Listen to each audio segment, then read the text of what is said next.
taa'ee kunoo amma suura ka'e san farda hatame beektaa. Eentati. Namicha nami hattuu humnaan qotee bulaarraa fudhate beektaa.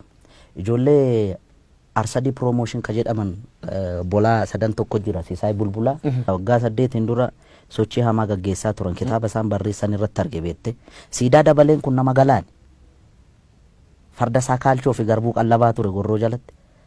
Oromoon sangaa fardaa isaa maal godha beektaa? Guyyaatti yeroo 2 dhiiqa beeke naannoo keenyatti nuti.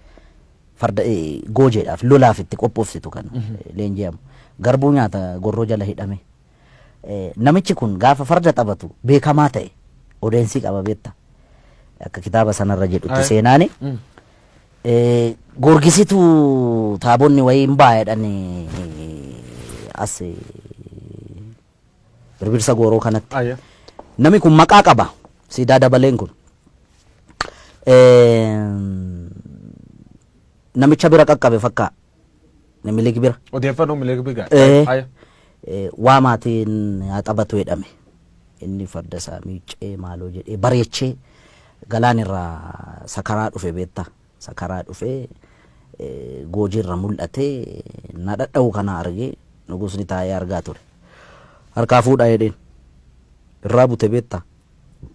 Waameetu farda akkasii kun mootiif malee nama teebula akka keetiif hin ta'u isa jedhanii nu abaaran sana jettaa mire.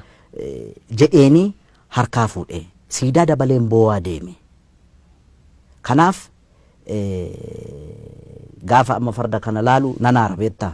Farda hatame farda nu jalaa hatame kanarra taa'anii hin qaanofneen nama qaaneessiteedha. Inumaayyuu immoo suura kaa'anii cimaanii. Dhaloonni kun waa'ee farda kanaa gaafachuu qaba barbaachisaa taanaan beektaa. Fardi abbaa qaba beektaa. Warri Minilik leellisu fardi kasaati jedhu maal jettaan fardi kasaati inni fardumisaatiin dhufee. No inni calqaba harree yaabbatee dhufe. Gara Oromiyaa gaafa seenu seenaa jedhaa bara caaluu miti kan jedhu. Seenaan immoo rirmi nyaatu beektaa. Seenaan seenaadha. Okay? Yaabbii fardaa isatti beekanni amma waa'ee Adwaa faana wal qabate.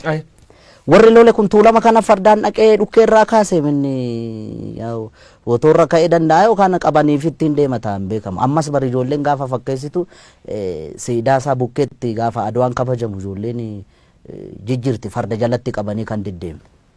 Sangaa fardaa si jalatti hin qaban yoo yaabbii dandeessedha kan yaabbattu. Namoonni siidaan kun kajiganii jedha siidaan kun yoo jig fardi akka fardi kan Oromoo. Fardi kan Oromoodha. Akkam tolcha. Farda akkamitti jigama. Akkam tolcha. Kajige yoo inni isaarraa jigsan malee. Okay gaa inni walumaa galattan fardi abbaaf deebi'uu qaba inni dhaloonni hindeeffata baay'ee. Anaaf sirratti hin ta'in malee inni waan hin oolle beektaa waan amma Ameerikaa kana keessatti ta'aa jiru beektaami. Biyya qaroomte biyya guddatte yakkamaa beeke. Miniliktiif yakkamaa moo yakkamaa? Oh my God. Oh my God. Ani inni gaa reeffaa miirammaa ekeraadhanni. Jechuun seenaa rirmi nyaatu siin jedheera. Seenaan immoo dhugaa.